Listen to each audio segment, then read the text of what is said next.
Well, our look may have changed over the years, but the words and the sentiment have always stayed the same. Good morning, America.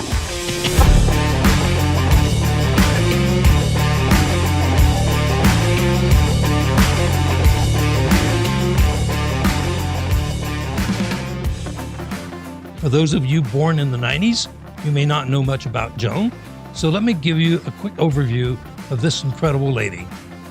For more than 40 years, Joan has been a trusted voice in American homes. She was the co-host of ABC's Good Morning America and is an award-winning journalist, best-selling author, television host, and motivational speaker.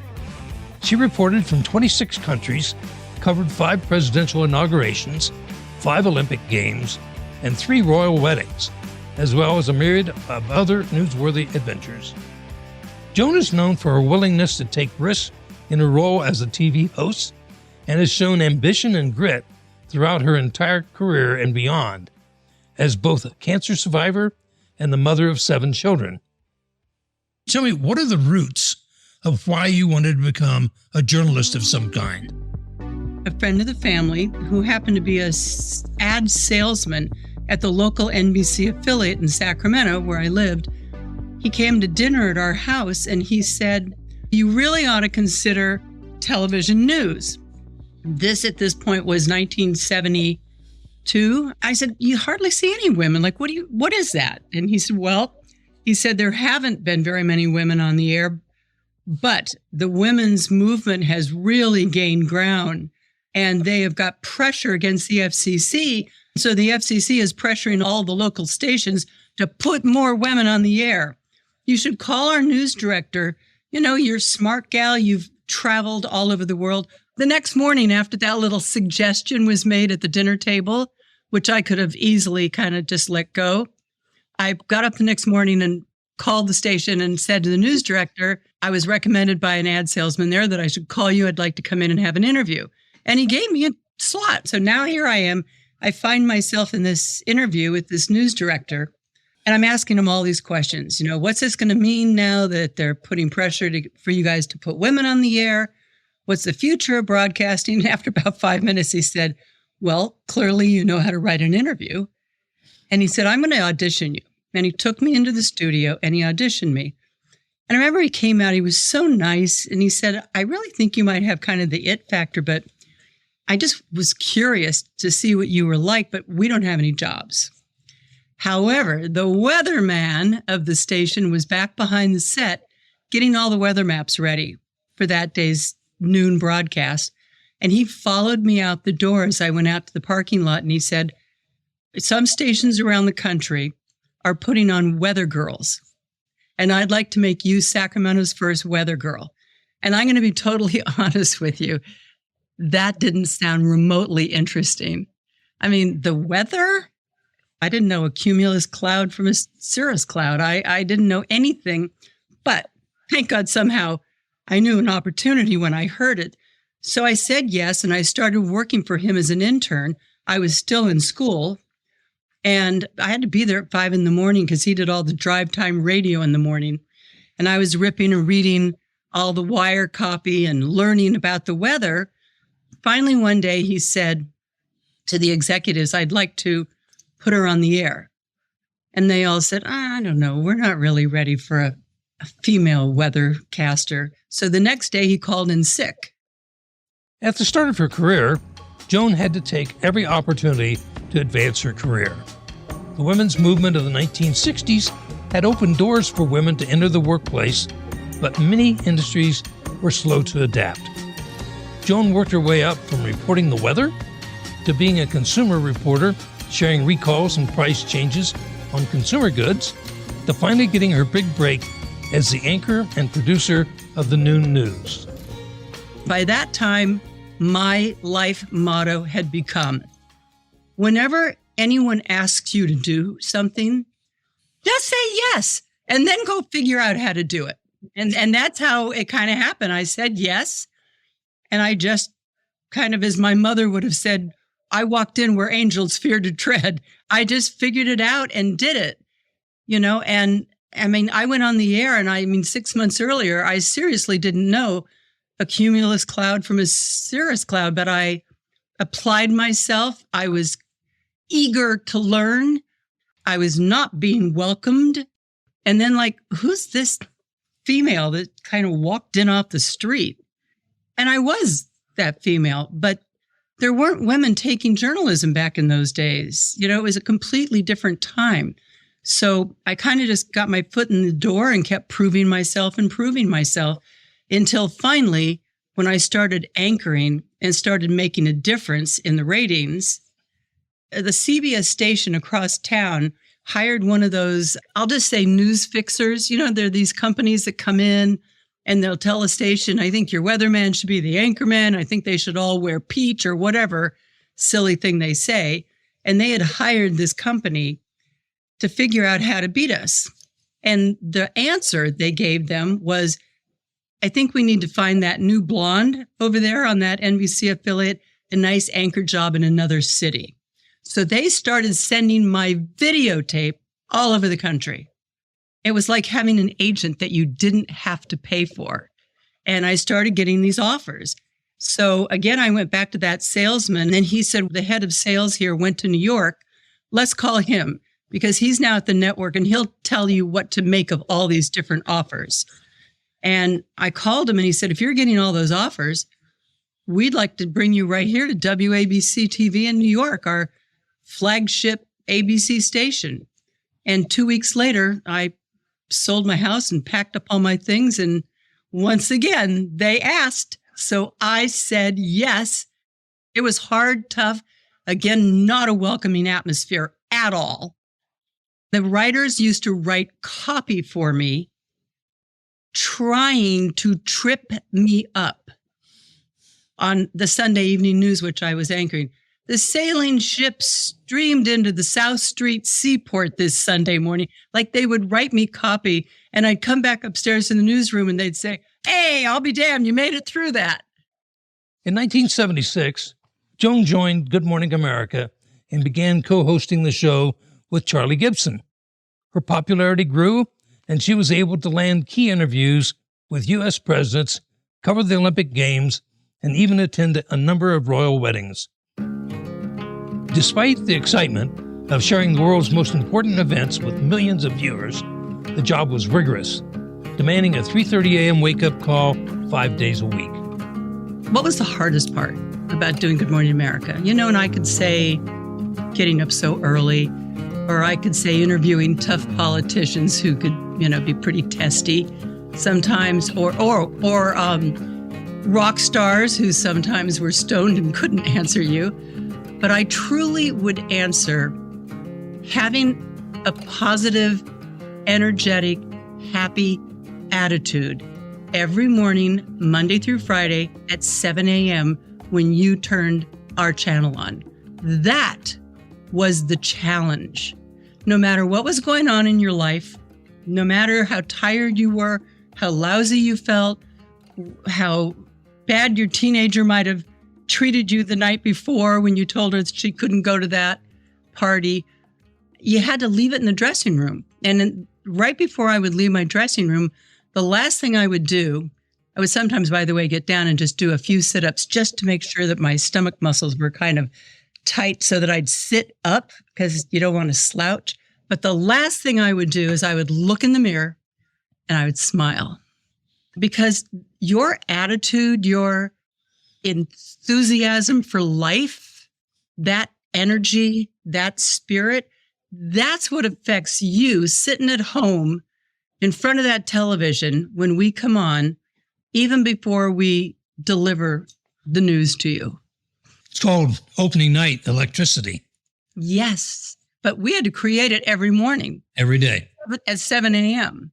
Pretty amazing. Joan was used to the danger and intrigue of covering her military assignments, but transforming into a Las Vegas showgirl was a whole new challenge. It required a month of training and overcoming her crippling stage fright. Tonight on this stage, I will attempt the scariest thing I've ever done. Join me as I go behind closed doors to perform as a Las Vegas showgirl. I had a trainer that I was working with, and she said, "Do you have any idea what you just got yourself into?" We trained for a month. And still, when I got on that stage with the woman in charge of the showgirls, she said, you know that thing that we all have when we're little kids and we're in the pool or we're doing a little dance for our family and we're saying, Mom, look at me, look at me. Hey, everybody, look at me. We lose that when we become an adult. But when you're out on this stage as a ballet showgirl dancer, you need to have that. You need to say with your movements to the guy in the back row, look at me. And it was so terrifying. And I trained there with her for a week, but we were on a stage that they brought us up. And, the stage opens up and this other part of the stage comes up and all of a sudden you're up there with the bright lights and with 36 women with legs that are like 5 feet of them are legs. And they don't have a whole lot on up top except a bunch of jewels. And I was dressed in a little outfit, skimpy, and had 15 pounds of jewelry on my arms and my headpiece. Man, that was the scariest thing I've ever done. Following her decades-long news career, Joan had to tackle her biggest fear yet, public speaking. I just had this fear of public speaking. And every time somebody would ask me, and of course they'd always say, we'd like to give you the Spirit of Whatever award, which is the way they would get you there, but then you had to do a speech. And at one point, someone said to me, how can you be afraid of public speaking in front of, maybe 200, 300, 400, 500 people when tens of millions of people see you every day? And I said, yeah, but I don't see any of them. I just see the camera and my floor director. So when I left Good Morning America, I decided I had to get over my fear of public speaking. I really did. I just wasn't going to let that hold me down. And I got a call from Tony Robbins, the biggest impetus to do that. And he asked me to go on tour with him. So I said yes. And for the next 2 years, I did 2 to 3 speeches a month with Tony. And Tony fills a stadium full of 23,000 people. And you look at somebody 20 and go, I own you. No, I own you. No, I own you. I count to 3. Let's clap together on 3. Go crazy. 1. And I remember the first couple times walking out on that stage, it was almost like surreal. It was almost like an out-of-body experience. And he said from the beginning, I want you to do one other thing. I always have one of my speakers throughout the day do the breakfast and another one do the lunch. And so people can sign up, but they can also sign up extra, pay extra, and come and do breakfast. And I want you to do that breakfast. And it's not that you have to do another speech. You just have to be there and be open to questions. So I would always go to these breakfasts. And that's probably what got me over the fear, just as much as getting over the fear up on the stage, is that because I learned to just answer anyone's question and just talk with them and be comfortable with that. And up on stage, Tony went from me standing in front of a podium with my teleprompter and talking into the microphone on the podium. He said, all right, today I'm going to put one of these things on you. It's going to go over your head and you're going to have your microphone right there. And I've put your script on all of the monitors around the stage, so you don't have to stay behind the podium. So he got me out from behind the podium and got me a little more comfortable with walking around. And then one day I went in and I said, I have something to say today. He said, good, go do it. I walked out on stage and I started talking. My assistant, who was back with the guy who runs teleprompter, is saying, what the hell is she doing? She's not on script. And that was the day that I realized that I could go out and have a conversation with an audience for, 45 minutes and make a difference and make an impact and say something, and that it didn't have to be written down in front of me. And so I can tell you that I'm a walking example of someone who had a total fear that transformed that into a huge career, because I probably make as much money now doing speeches as I make doing anything else in my career. In 2014, Joan was diagnosed with triple-negative breast cancer. Never one to back down from a challenge, she was able to overcome cancer and is currently an active spokesperson for patient care and advocate for a number of philanthropic groups. I was diagnosed just a little over a year ago with stage 2 triple-negative breast cancer. And I must tell you that by going public with my breast cancer diagnosis and journey, by sharing it, I have heard from women all over this country, and I have learned that I'm not alone. It's funny because everywhere I go, people always say, "Are you enjoying retirement?" My husband usually nudges me and just says, "Just say yes." But that's because they don't see me on a daily show every day. Yes, I have a TV show on PBS. It's called Second Opinion with Joan Lunden. I'm about to begin anchoring Mediflix News on a new streaming service about healthcare called Mediflix. I have a podcast with the Washington Post and the Cleveland Clinic called Caring for Tomorrow, all about the future of healthcare. Right before the pandemic hit, that year before, I had done 40 speeches in a year. And you know what that means. That means that there were weeks where I was in 3 different cities giving speeches within 1 week period. Oh, and last year I also was an adjunct professor at Lehigh University. Once again, they tapped me and said, "You've been helping us with our new College of Health," because my husband's an alum, so I'd go to a bunch of things there. "Would you ever consider teaching a class?" And I said, "Oh, God, that's on my bucket list." So I said yes. And I taught population health and the media. And I got to tell you, that classroom of 45 19-year-olds is the toughest audience I've ever had. Joan, to me, exemplifies a woman who embodies ambition and grit.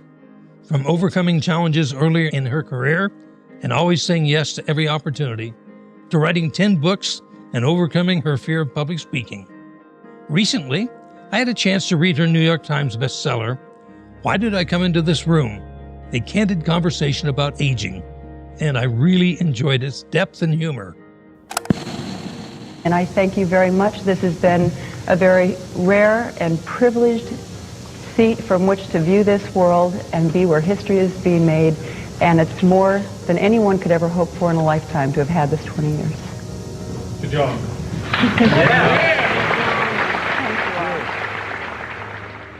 Thanks so much for tuning into today's show. To follow along with Joan's latest adventures, please visit her website at joanlunden.com. Until next time, remember that everything in life worth having takes a little ambition and grit.